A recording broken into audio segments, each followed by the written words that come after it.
제일 중요한 거 이게 언제 들어갑니까? 이런 거 제일 궁금하지 않아요? 그죠? 언제 들어간 제일 궁금하잖아요. 그러니까 요럴 때 들어가면 가장 좋은 포지션이죠. 저는 주로 이럴 때 많이 들어갑니다.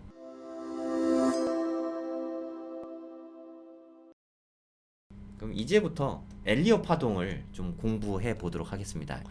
이름이 어렵죠? 엘리어 파동.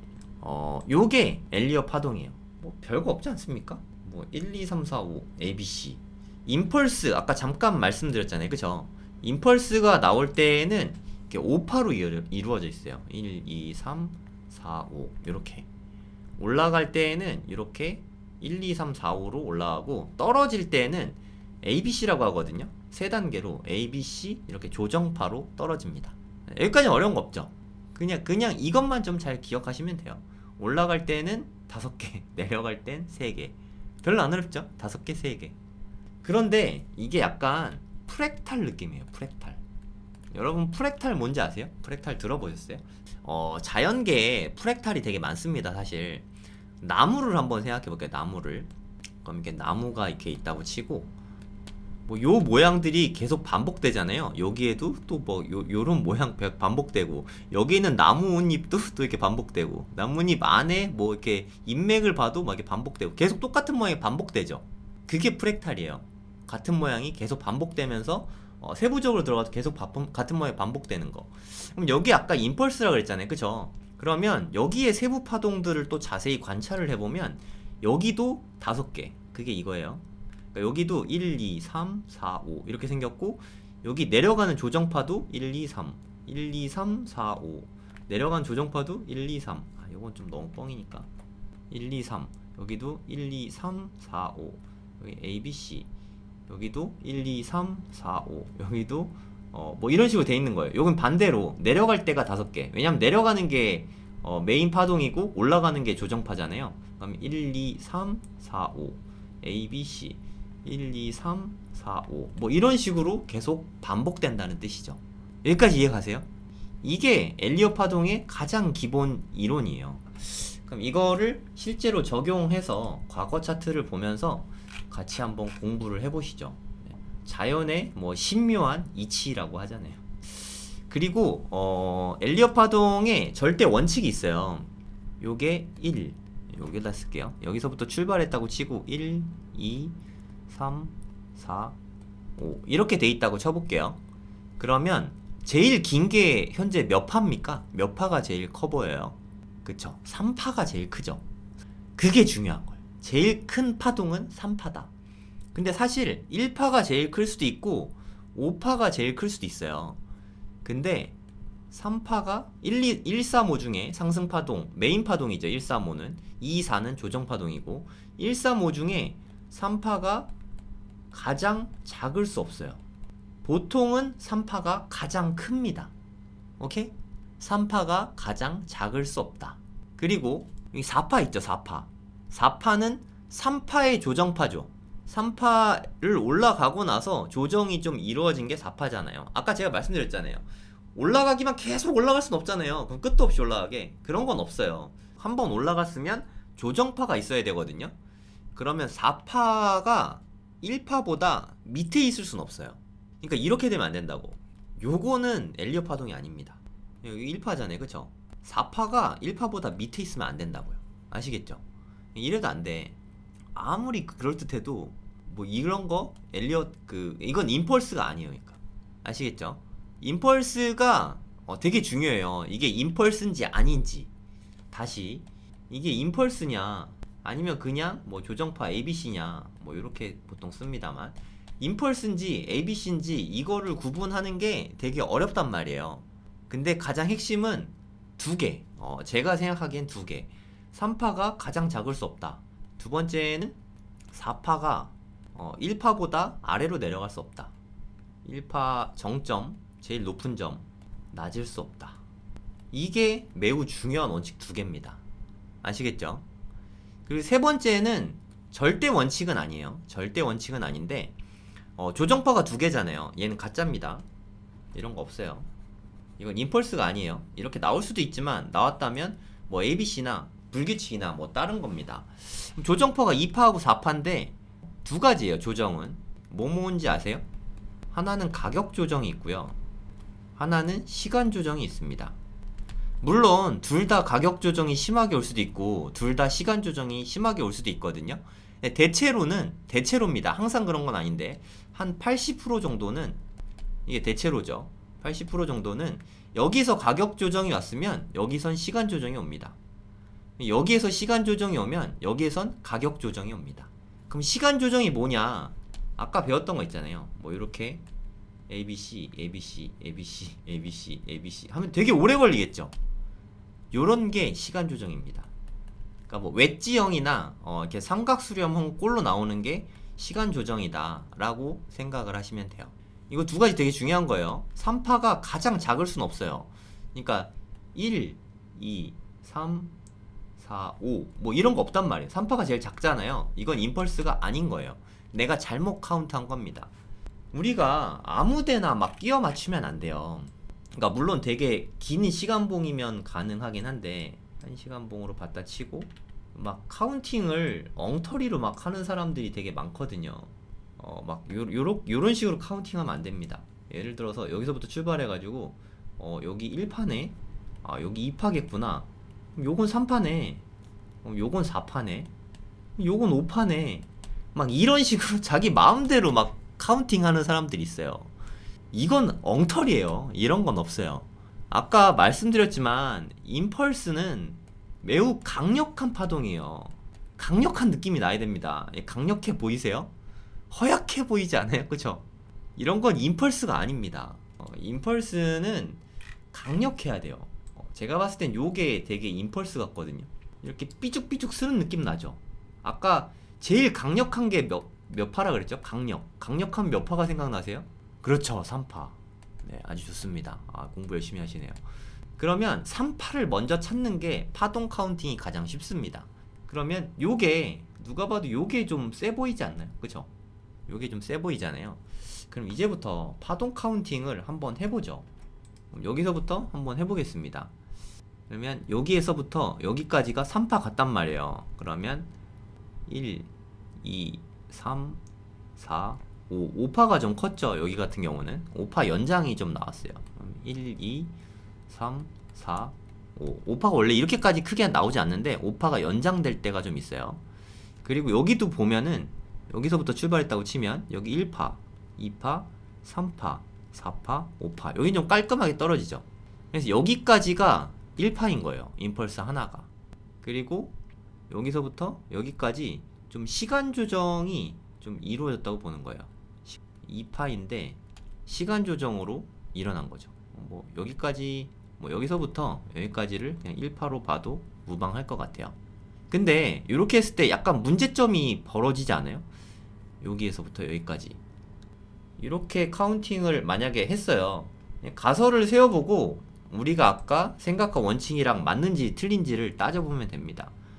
여기까지가 1파, 2파, 여기서부터 1파죠. 그러면 여기가 3파, 4파, 5파 이렇게 했을 때 뭐가 문제예요? 문제가 없나요? 문제 있어요? 없어요? 맞아요. 3파가 가장 작을 수 없다 그랬잖아요. 그럼 1파와 5파보다 3파가 더 작죠? 그런 건 없다고요. 그러면 카운팅을 내가 잘못한 거예요. 세는 거를. 그럼 어떻게 카운팅을 다시 해야 될까? 다시 해봐야죠. 약간 요거는 뭐 1파로 봐도 무방할 것 같으니까 요거를 보고 그러면 카운팅을 한번 이렇게 한번 해보죠. 여기 3파만 다른 색으로 해볼게요. 3파가 제일 중요해요. 항상 여기 3파에서 여기서부터 여기까지를 3파로 보는 거예요. 그러면 1, 2, 3 이렇게 해갖고 여기가 3파가 되는 거죠. 여기까지가 그냥 다 3파인 거예요. 아까 요걸 5파로 봤잖아요.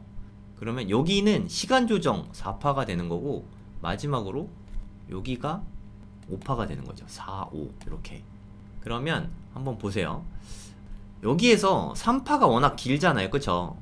3파가 워낙 길기 때문에 이 안에 또 임펄스가 보통 숨어 있어요. 1, 2, 3, 4, 5 요렇게. 그래서 실제 임펄스 모양은 요렇게 생겼어요.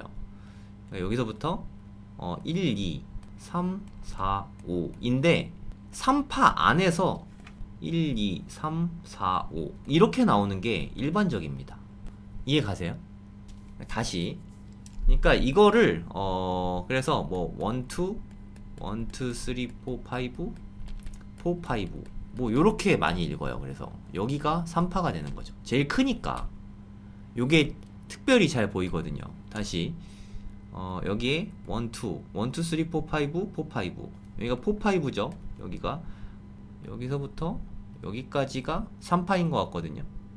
그러면 여기까지가 요게 3파, 요게 4파, 요게 5파. 이게 좀 큰 파동이에요. 큰 파동. 여기가 1파, 여기가 2파. 그럼 여기서부터 여기까지를 임펄스로 보고 카운팅을 또 할 수가 있어요. 그러면 1, 2, 3, 4, 5 에서 여기까지가 그럼 3파가 되고 여기가 4, 5 뭐 이런 식으로 카운팅을 하면 비교적 잘 맞아 떨어질 것 같아요. 그쵸? 그럼 왜 임펄스가 이렇게 중요하냐? 여기서 임펄스가 나왔다는 얘기는 그 다음에 ABC 하락이 나온 다음에 또 임펄스가 나온다는 얘기거든요. 왜냐면 요게 1파일 수 있고 요게 크게 2파일 수 있고 크게 3파일 수 있으니까. 그래서 이게 임펄스인지 아닌지가 되게 중요합니다. 근데 우리가 봤을 때 여기가 좀 임펄스로 좀 많이 보인단 말이에요. 그럼 여기에서는 좀 조정이 일어나겠죠. 어느 정도. 왜냐하면 상승했으니까 상승 후에는 하락이 있을 수밖에 없잖아요. 그쵸? 그러니까 여기서부터 여기까지 쭉 상승했으니까 이거에 대응하는 조정이 반드시 올 것이다. 그럼 얼만큼 조정이 올지 그걸 또 생각해 봐야 되잖아요. 조정이 얼만큼 올지. 위에서부터 세 번째 찾아보시면은 피보나치 되돌림이라고 있거든요. 요거를 클릭을 합니다. 그럼 얼만큼 되돌려 줄지를 그려줘요. 여기 저점 있죠. 저점 제일 낮은데 저점을 찍고 제일 높은데 지금 제일 많이 올라간데 고점을 찍어요. 그러면 숫자들이 왼쪽에 이렇게 나오죠. 그럼 이게 아무 의미 없는 숫자가 아니라 피보나치 수열에서 계산에 의해서 나온 숫자예요. 이게 임펄스도 그렇고 엘리엇 파동 자체가 이 피보나치 되돌림도 그렇고 전부 다 자연에서 나온 거예요. 이건 피보나치 수열에서 나온 거거든요. 그러니까 최소한 이만큼은 되돌린다.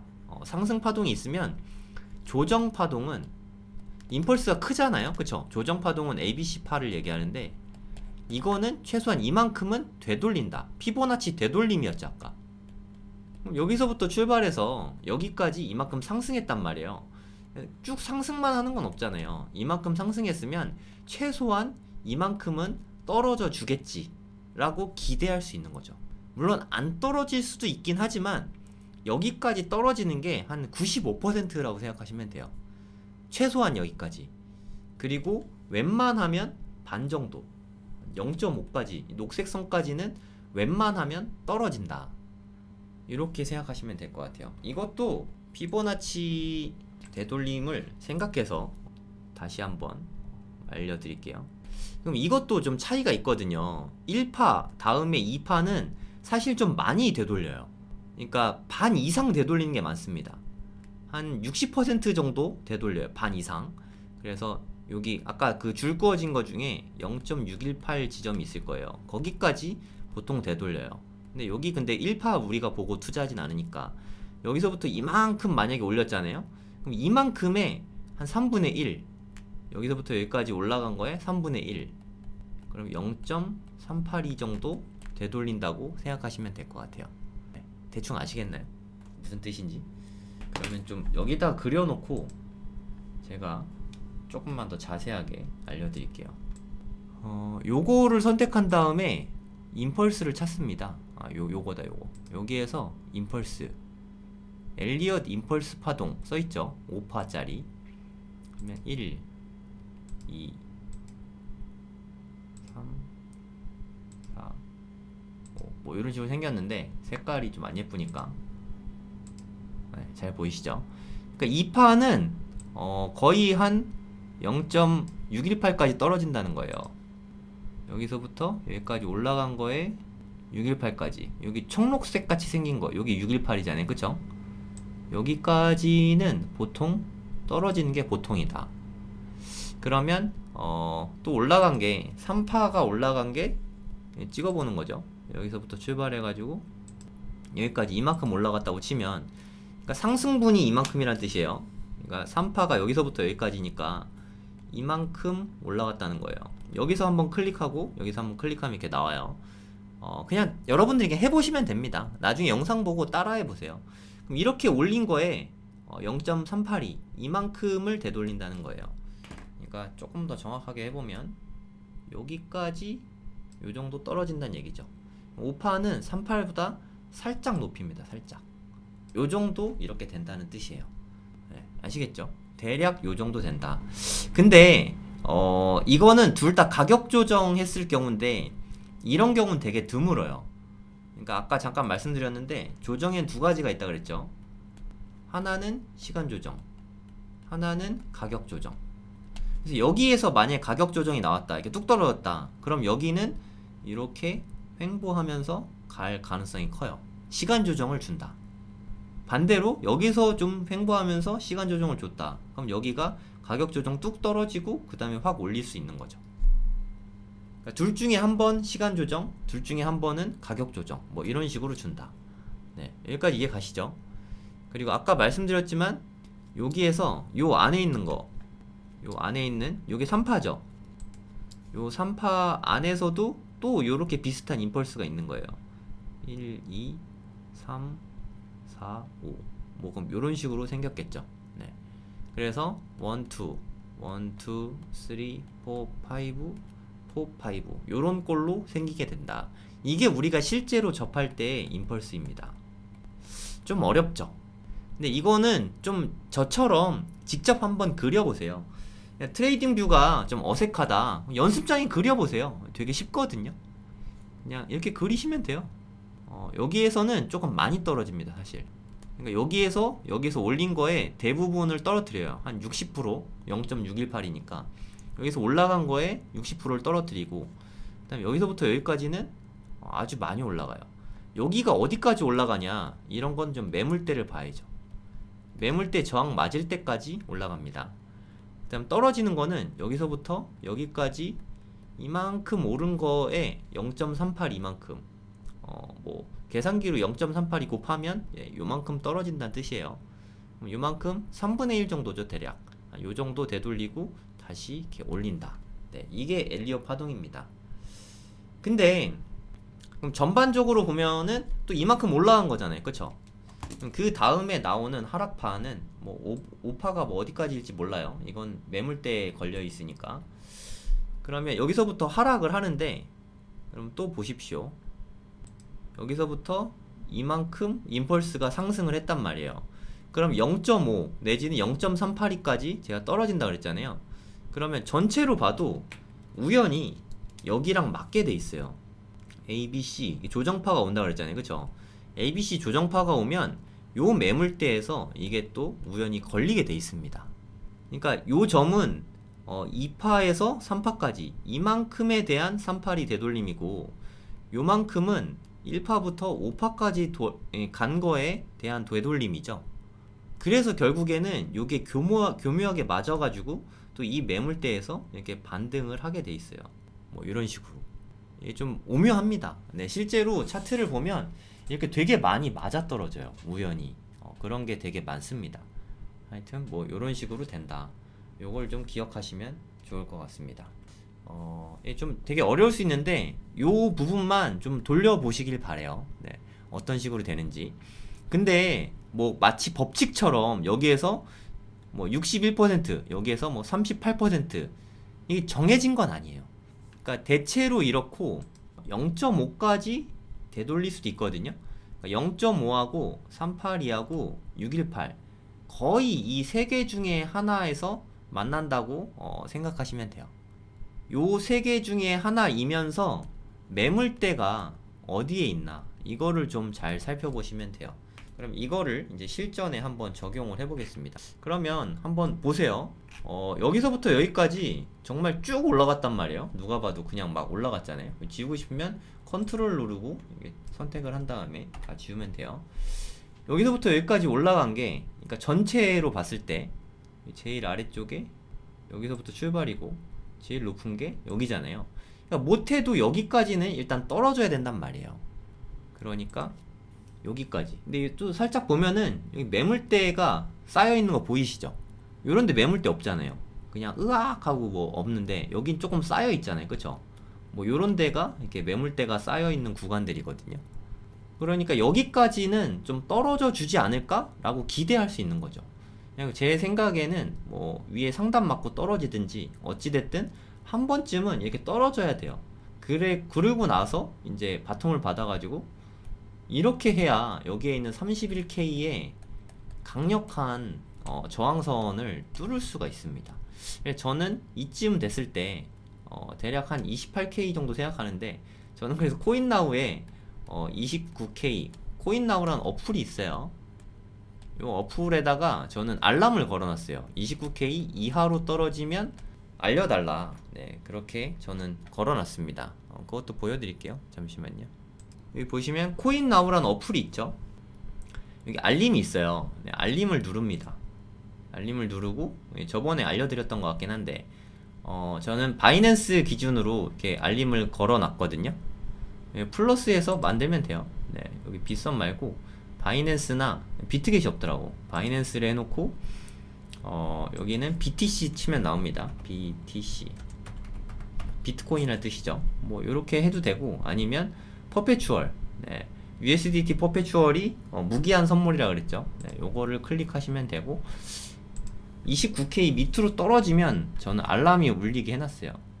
29,000달러 이하로 도달하면은 알람을 울려줘라. 한 번만 할지 뭐 몇 시간 간격으로 알려줄지 이것도 설정이 가능합니다. 이 어플 무료예요. 근데 광고가 조금 나오긴 하는데 무료입니다. 뭐 광고가 거슬리는 수준은 아니에요.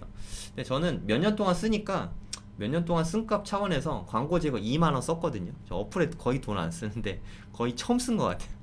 2만원 썼습니다. 저는 잘 만들었어요. 네, 그럼 저는 이 알람을 듣고 자다가도 일어나서 포지션을 잡습니다. 롱 포지션 잡겠죠, 아마도. 그래서 뭐 한 번만 알림, 뭐 보통 저는 이걸로 해요. 네, 등록 뭐 이렇게 해놓으면은 등록이 된다. 저번에 등록을 했었으니까 조금이라도 달라야 되니까 뭐 이렇게 해갖고 이하로 도달하면 뭐 알려줘라. 뭐 이렇게 해놓을 수 있는 거죠. 그럼 나중에 알람이 울리면 일어나가지고 뭐 이렇게 포지션 잡으면 돼요. 뭐 어떤 식으로 하는지 알겠죠? 그래서 제가 생각하는 주요 선, 이게 한 29K 정도까지는 제 생각에 뭐 안 그럴 수도 있어요. 그냥 올라갈 수도 있죠. 뭐 그러면 뭐 버스 이번 거 안 타고 다음 거 타면 되니까. 네, 저는 뭐 그렇게 생각합니다. 다시 한번 말씀드리지만 우리는 비트코인 투자하는 게 아니라 시세 차익을 먹고자 하는 거잖아요. 그쵸? 그래서 우리가 원하는 순간까지 기다려야 돼. 일단 기다리는 게 정말 중요하다고 생각하거든요. 여기에서 여기까지 온다. 그럼 여기는 좀 롱 받아볼 자리라고 생각해요. 물론 여기 0.5까지 올 수도 있긴 한데 그냥 여기 매물대도 있고 해서 여기쯤에 걸릴 가능성이 저는 높다고 생각해요. 근데 저는 미친듯이 떨어지고 있는데 롱 포지션 들어가진 않습니다. 여기서 머뭇거리고 있거나 아니면 반등 시작하거나 그때 들어갑니다.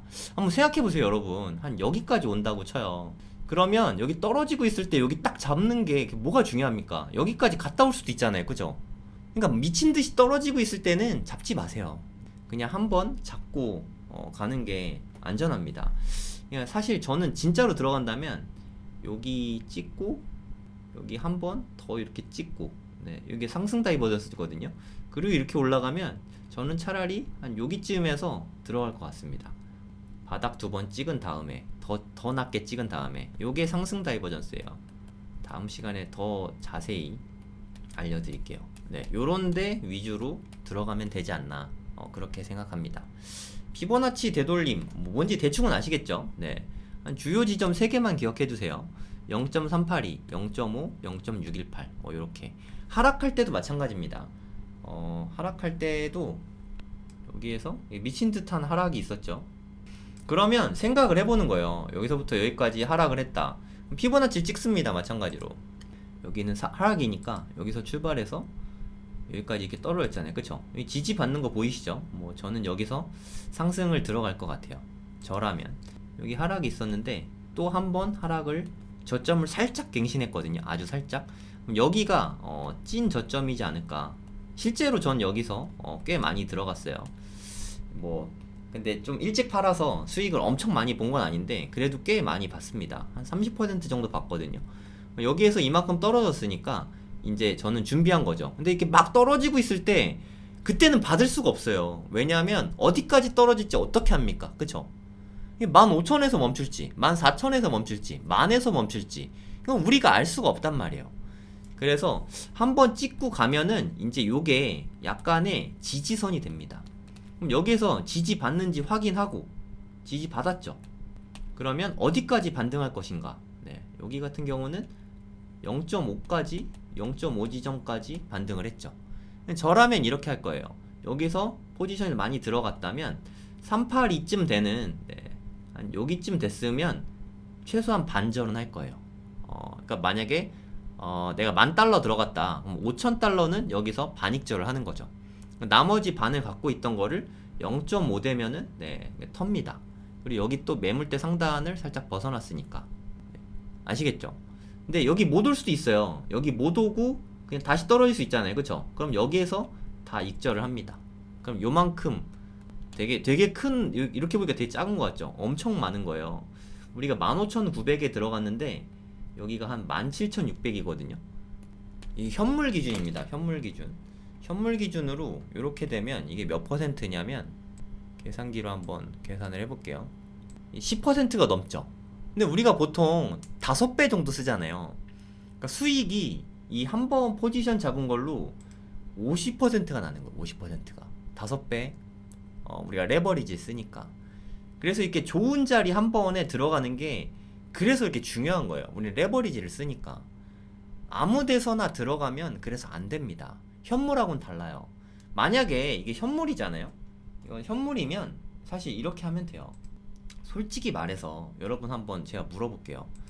한 비트코인이 17,000K다. 이게 최고 비쌀 때가 69,000달러였잖아요. 그쵸? 요게 17K까지 떨어졌다. 충분히 많이 떨어졌잖아요. 그쵸? 이때부터는 그냥 떨어질 때마다 분할 매수하면 돼요. 현물이면. 현물이 뭐냐면 업비트에서 살 수 있는 코인은 다 현물이라고 생각하면 돼요. 업비트에서는 선물 거래 안 되거든요. 여기서는 그냥 분할 매수하면 그걸로 충분합니다. 근데 우리는 선물 거래 한단 말이에요. 선물 거래. 그럼 만약에 내가 17K에서 들어갔다. 뭐 전부 다 들어갔어요. 예를 들어서 뭐 내가 1억이 있었는데 1억 다 들어갔어. 근데 이게 15.5K까지 빠졌거든요. 15,500까지. 그럼 이게 몇 퍼센트 빠진 건지 한번 계산을 해볼게요. 뭐 한 10배 들어갔다고 칩시다. 제가 전 재산을 막 다 넣어가지고 10배를 들어갔어. 한 9% 빠진 거잖아요. 10배니까 90%가 줄어드는 거예요. 1억 들어가면 9천만원 날라가고 1,000만원 남는 거예요. 아니 잘 들어간 거잖아요. 17K에 들어가서 여기에서 반등했으니까 잘 들어간 건데 내 시드는 어마어마하게 높게 되는 거죠. 그러니까 현물하고 선물하고 투자법이 다르다는 거 아시겠어요 이제? 그러니까 뭐 우리가 일반적으로 주식 투자하고 할 때 분할 매수 하세요 뭐 이런 거 얘기 많이 하잖아요. 그쵸? 지금부터 조금씩 사서 모으세요 막 이런 얘기 하잖아요. 선물은 사서 모으는 거 아니에요. 정확한 시점에 들어가서 내가 잘못했다 싶으면 바로 손절하고 내가 잘 들어갔다 싶으면 내가 원하는 지점이 오면 일단 반 정도는 익절을 하고 나머지 반으로 수익을 충분히 누리든지 아니면 다시 돌아와서 내가 반익절한 자리가 오면 다 털든지 뭐 이렇게 해야 되는 거예요. 이해 가십니까? 네, 현물하고 선물이 다른 거 이제 아시겠어요? 네, 업비트에서도 알람 설정 됩니다. 근데 업비트 알람 설정은 이게 선물이 다 해외 계정이잖아요. 그쵸? 업비트 알람으로 그럼 여기 얼마에다 설정할 거예요? 거기 김푸도 있잖아요. 김치 프리미엄도 있으니까 이걸 얼마로 설정할지 김푸 때문에 계속 변한단 말이에요. 김푸가 몇 퍼센트씩 바뀌는데 그걸로 설정하면 상당히 불안정합니다. 업비트로 할 때는 업비트에서 현물 살 때 거기서 알람 설정하는 게 좋아요. 선물 알람을 업비트로 하면 큰일 납니다. 내가 원하는 자리가 와도 알 수가 없어요. 코인나우를 쓰세요. 뭐 저 코인나우에서 스폰 받는 거 하나도 없으니까 걱정하지 마시고 쓰세요. 공짜잖아 공짜. 공짜인데 뭐 이렇게 고민을 하십니까? 지금 숏을 잡는 게 손익비 관점으로 보면 더 나을까요?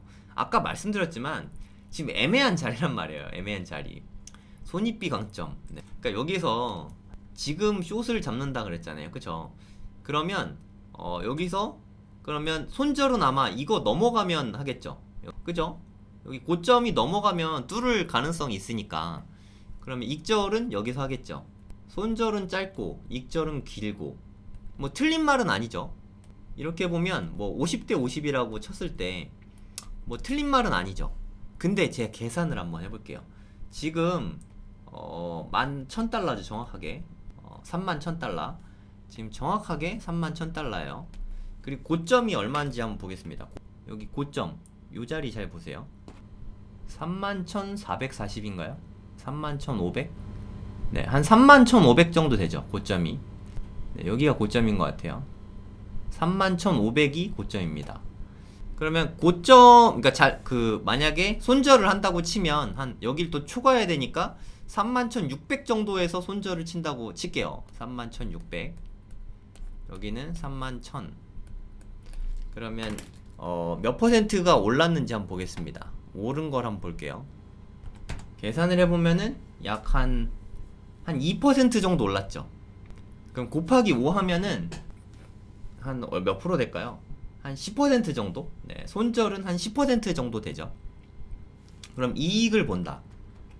이익을 보면 여기가 한 29,000이라고 치고 한 2,000달러 정도 되잖아요. 그쵸? 2,000달러.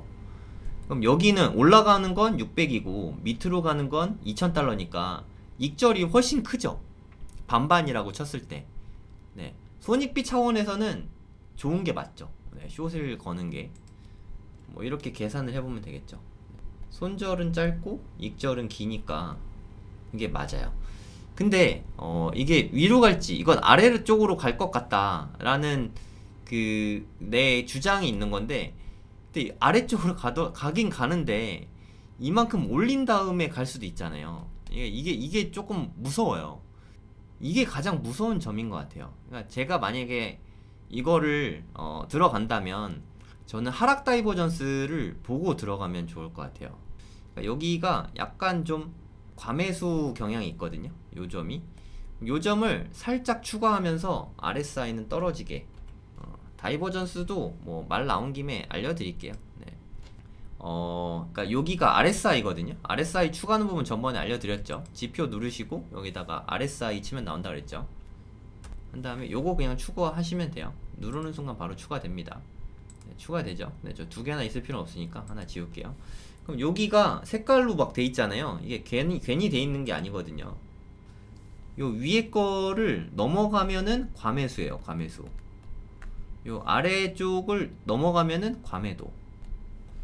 과매수 구간에 일단 들어갔잖아요. 그쵸? 과매수 구간에 들어갔는데 여기가 과매수 구간인 거예요. 그러니까 가격이 많이 높아지는 구간이라고 생각하시면 돼요. 가격은 이거보다 예를 들어서 더 높아져요. 이렇게. 근데 RSI는 얘만큼은 아니야. 요만큼만 높아져. 그러면 그게 하락 다이버전스예요. 저는 기왕 들어갈 거면 하락 다이버전스가 뜬 다음에 숏을 들어가는 걸 추천합니다. 그러니까 고점은 높아지고 RSI는 떨어지고 과매수 구간에서 떨어지고 요게 하락 다이버전스다. 상승 다이버전스는 완전히 반대겠죠. 네. 제가 여기를 되게 많이 노리고 있었어요. 노리고 있던 자리가 와서 제가 이때 포지션을 되게 많이 들어갔었거든요. 요 자리. 그리고 미친 듯한 상승이 왔는데 저는 다 먹지 못했어요. 근데 어느 정도 오르고 계속 분할 매도해서 익절을 했는데 저렇게 많이 올라갈 줄은 솔직히 잘 몰랐습니다. 여기 보시면 가격은 떨어졌죠. RSI는 과매도 구간에 들어갔죠. 그리고 그 다음에 여기가 올라갔죠. 가격은 떨어졌는데 RSI는 올라갔잖아요. 그쵸? 그럼 요런 게 상승 다이버전스예요. 이거는 상승 신호라는 뜻이에요. 상승 신호. 그러니까 요럴 때 들어가면 가장 좋은 포지션이죠. 저는 주로 이럴 때 많이 들어갑니다. 그러니까 상승 다이버전스가 떴다. 그러면 롱 들어가면 되고요. 아까처럼 이렇게 하락 다이버전스가 RSI는 오히려 떨어져야 됩니다. 뭐 이런 식으로 돼 있다. 그럼 여기가 최적의 자리죠. 숏 들어가기에. 이런 데선 숏 들어가면 되고 이런 데서는 롱 들어가면 됩니다. 좀 아시겠나요? 근데 이것도 다 엘리엇 파동에서 나온 거예요. 뭐 이렇게 돼 있다. 여기만 요런데 보면은 고점은 높아졌죠. 그러면 하락 다이버전스죠. 물론 RSI가 낮아져야 돼요. 뭐 이런 식으로 생겨서 RSI는 낮아졌는데 가격은 높아졌다.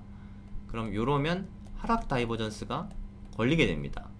엘리엇 파동에 의해서도. 그리고 요런 거는 여기에서 보시면은 저점은 낮아졌는데 RSI는 오히려 뭐 과매도 구간 들어갔다가 뭐 이런 식으로 됐다. 그럼 요런 데가 롱 들어가기에 되게 좋은 점이죠. 여기는 숏 들어가기에 좋은 점이고, 요렇게 보시면 좋을 것 같습니다. 이해 가시나요? 좀 어렵긴 하지만 이해는 가죠. 그러니까 한번 다이버전스가 뭔지 좀 알려드릴게요. 다이버전스는 우리 고등학교 때 뭐 수열에서 발산, 수렴 뭐 이런 거 배우잖아요. 기억나세요? 뭐 이런 거 배우거든요. 수렴, 발산 뭐 이런 게 있었습니다. 지금 수학 시간 아니에요. 쫄지 마세요. 네, 수학 강의 하는 거 아닙니다. 네, 걱정하지 마세요. 발산은 약간 좀 요런 느낌이에요. 요런 게 발산 느낌이죠. 점점 커지게, 그쵸? 그럼 한번 잘 보세요. 저점이 계속 낮아지는 느낌 나죠. 그죠? 점점 커지어야 되니까. 고점 보세요. 고점은 점점 높아지는 느낌 나죠. 그러니까 고점을 높이면 떨어지고 저점을 낮추면 올라가고 약간 요런 느낌 나잖아요. 이걸 좀 기억하시면 될 것 같아요. 어렵지 않죠? 다시 그럼 요 점에서 뭐 해야 돼요? 숏이야 롱이야. 여기 숏, 롱 둘 중에 하나잖아요. 숏이야 롱이야. 숏입니까 롱입니까? 네, 요런 데에는 롱이죠. 그러면 고점을 높이는 요 점이다. 요 점 뭡니까? 네, 숏이면 되겠죠. 숏. 네, 요 관점에서 오늘은 제일 중요한 거, 이게 언제 들어갑니까? 이런 제일 궁금하지 않아요? 그죠? 언제 들어간 제일 궁금하잖아요. 다이버전스 때 들어가면 됩니다. 다이버전스 때. 요것도 한번 보시죠. 요거 다이버전스 뜬 거 보이세요? 그러니까 이게 15분 봉인 거보다 1시간 봉인 게 더 추세가 크게 터지는 거죠. 그럼 제일 크게 터지는 거는 일봉상 다이버전스가 터졌다. 그건 정말 큰 거죠. 그거는 잘 뜨지 않습니다. 왜 잘 뜨지 않냐? 이게 캔들 차트라서 그래요. 캔들 차트. 이게 15분 봉이잖아요.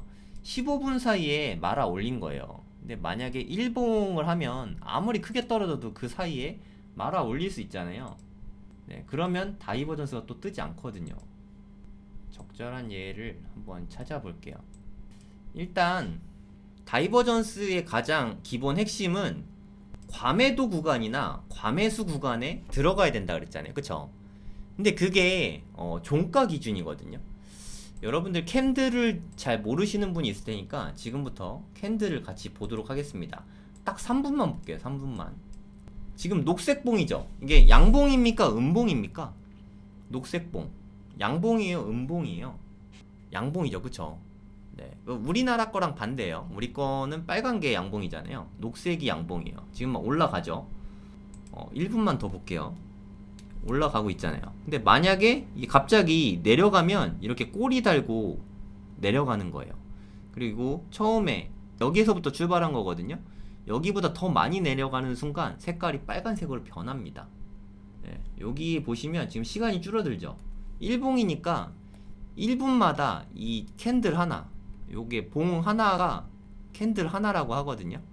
그러니까 요게 하나하나가 1분인 거예요. 1분 지나면 이제 좀 떨어지죠. 여기 더 많이 떨어지면 빨간색으로 확 변해요. 지금 빨간색인 거 보이시죠? 시작한 것보다 내려가서 빨간색인 겁니다. 거기서 또 올라가는 순간 바로 녹색으로 변할 거예요. 조금만 볼게요. 네, 1분밖에 안 걸리니까. 되게 안 움직이네요. 네, 30초 동안 움직인 게 요만큼입니다. 네, 거의 없죠. 요즘에 좀 자고 있어서 그래요. 네, 좀 있으면 뭐 장 열릴 테니까 장 열리면 많이 움직이지 않을까 싶습니다. 미국 장이 좀 열려야 돼요. 멈췄네. 캔들 좀 보려는데. 네. 그래도 기다리겠습니다. 한번 보세요. 네, 움직이는 걸. 이러다 갑자기 확 움직이거든요. 저는 포지션 잡을 때는 주로 5분봉으로 봅니다. 네, 확 움직이죠 조금. 그러니까 이런 거 시점이라 그래요. 왜 팍팍 떨어지죠. 이게 끝나는 동시에 여긴 시작을 하죠. 그런 다음에 밑으로 떨어지니까 빨간색이 된 거예요. 근데 반대로 막 이제 쭉 올라갔죠. 그러면서 이 꼬리를 달았다 그래요. 꼬리. 근데 이 RSI는 꼬리는 인정을 안 해줘요. 꼬리가 끊긴 다음에 RSI 결정이 됩니다. 만약에 꼬리 달고 위로 올라가면 RSI는 갑자기 확 올라가죠. 네, 무슨 뜻인지 아시겠어요? 그래서 일봉상으로는 과매도 구간이나 과매수 구간에 오는 게 쉽지가 않다. 근데 이거는 1분봉이기 때문에, 분봉이기 때문에 이때는 과매도 과매수 구간이 많아요. 네, 그래서 이거는 하락 다이버전스나 상승 다이버전스가 많이 떠요. 그 대신 가짜도 많죠. 그래서 1분봉은 사실상 별로 의미가 없고 최소한 5분봉 이상으로 상승 다이버전스나 하락 다이버전스를 보면 좋겠고, 한 좀 신뢰가 가는 거는 한 15분봉 정도?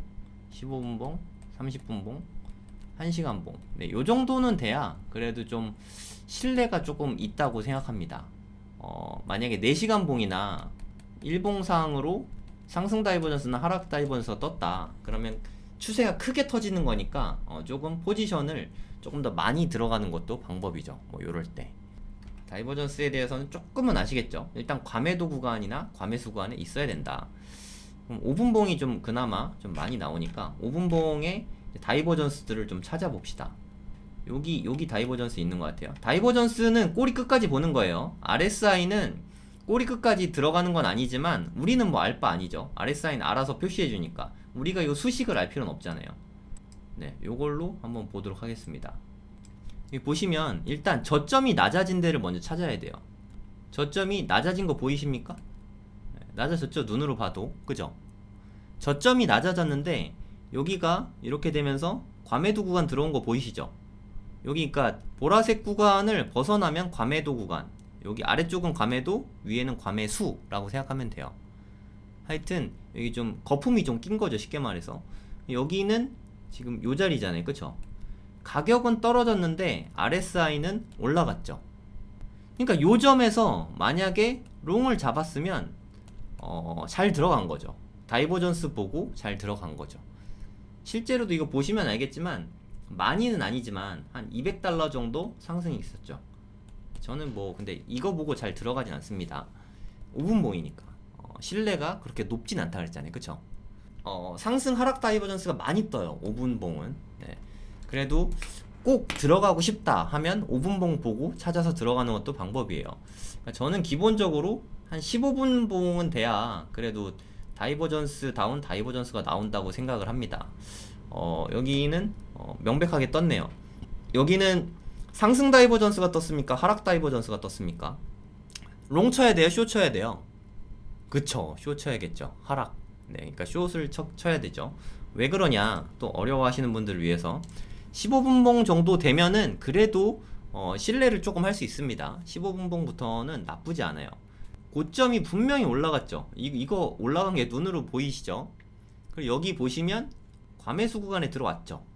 요 선 있잖아요. 요 선 위로 올라가면 과매수 구간 들어온 거예요. 요 점을 보면은 RSI는 떨어졌죠. 가격은 올라갔는데 RSI는 떨어졌죠. 사실 여기는 숏 포지션 잡아도 좋았죠.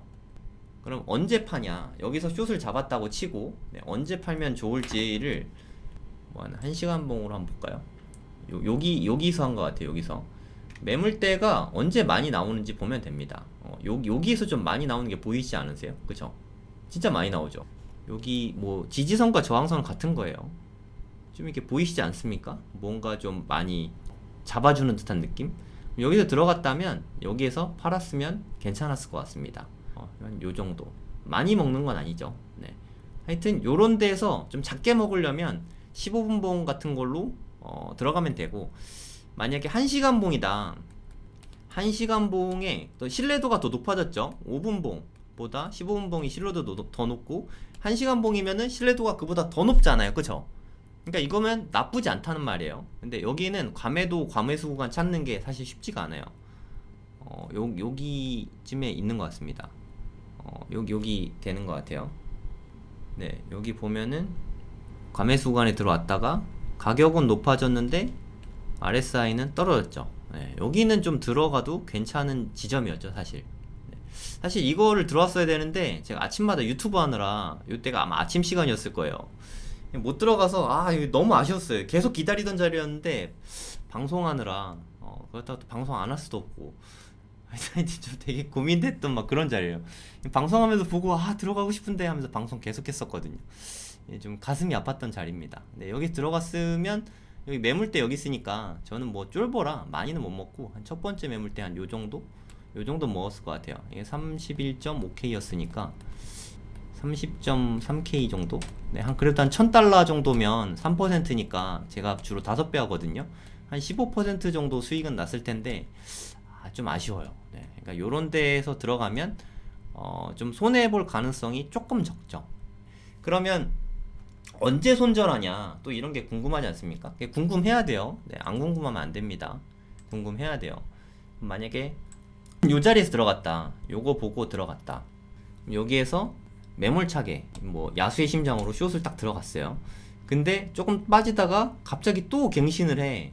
그러면 계속 참고 있을 게 아니라 갱신하는 순간 일단은 손절을 해야 된다고 생각해요, 개인적으로는. 그리고 나서 또 만약에 이렇게 왔다가 좀 떨어졌다가 다시 갱신을 했어. 근데 다시 떨어져 가지고 RSI가 또 떨어져서 그러면 이게 더블 다이버전스가 될 수 있죠. 얘랑 그러니까 무슨 말이냐면 뭐 이렇게 될 수 있잖아요. 고점이 3번 높아지는데 RSI는 이렇게 3번 떨어지는 거예요. 예를 들어서 그럼 여기는 되게 세게 걸린 거잖아요. 하락 다이버전스가. 그러니까 더 포지션 잡기에 좋은 위치가 된 거죠. 그럼 이게 요거를 살짝 깨는 순간 손절을 하고 여기서 다시 들어가면 되죠. 숏을. 아시겠습니까? 근데 다시 한번 말씀드리지만 떨어지다가 갱신하는 순간 손절해야 돼요. 왜냐하면 강한 상승이 나타나면 하락 다이버전스를 씹고 갑니다. 그냥 째고 가요. 되게 무섭습니다. 그래서 다이버전스가 뜨진 않았지만 만약에 여기 다이버전스가 떴었다고 치죠. 만약에 RSI가 과매수 구간에 안 있으니까 아니긴 하거든요. 근데 여기를 뭐 떨어진다고 좋아하고 있다가 그러니까 반익절을 해야 돼요. 여기서 그 다음에 여기 왔을 때 손절했으면 사실 조금 이익 보고 말았잖아요. 그쵸? 근데 여기서 계속 갖고 있었으면 이거 물려가지고 이거 시드 다 날라가거든요. 이거 별거 아닌 것 같지만 거의 1000달러 정도 되거든요. 1000달러면 5배 하면 15% 정도 시드 날라가거든요. 그러니까 이게 손절을 잘 치는 게 되게 중요합니다. 조금 맥락은 아시겠어요? 로스컷 자동 주문 걸어 놓으시나요? 네. 그러니까 저는 좀 걸어 놓는 편이에요. 그러니까 딴 일을 좀 해야 되니까. 근데 그것도 좀 반반인데 일단은 저는 걸어 놔요. 근데 내가 보고 있다가 이거는 좀 버텨봐도 되겠는데 하면 실시간으로 취소도 하고 있고. 근데 보통 우리가 컴퓨터 앞에 이렇게 계속 차트를 보면서 있기가 힘들잖아요. 솔직히 현실적으로. 그래서 애초에 포지션 들어갈 때 SL이 스탑 로스예요. 그러니까 손실을 끝내라. 그러니까 손절이란 뜻이고 TP는 테이크 프라핏. 그러니까 익절이란 뜻이죠. 프라핏이 이익이거든요. 이익을 가져라. 뭐 이런 뜻이거든요. 그러니까 SL하고 TP를 그냥 저는 좀 다 걸어놓는 게 속이 편한 것 같습니다. 진입 시점에 이거를 좀 다 생각을 해놓으면 좋다. 근데 손절은 익절은 몰라도 손절은 꼭 걸어 놓으시길 바래요. 네, 그게 안전하거든요. 어디에 걸어 놓냐면 관점이 깨졌을 때 예를 들어서 내가 이게 상승 다이버전스다. 저점이 갱신돼도 상승 다이버전스다. 그럼 요거를 더 갱신하면 요거를 뚫고 더 내려가면 이때는 손절을 하는 게 맞죠. 거기에 스탑로스를 좀 걸어 놓으면 됩니다. 손절을 좀 타이트하게 하는 게 좋아요.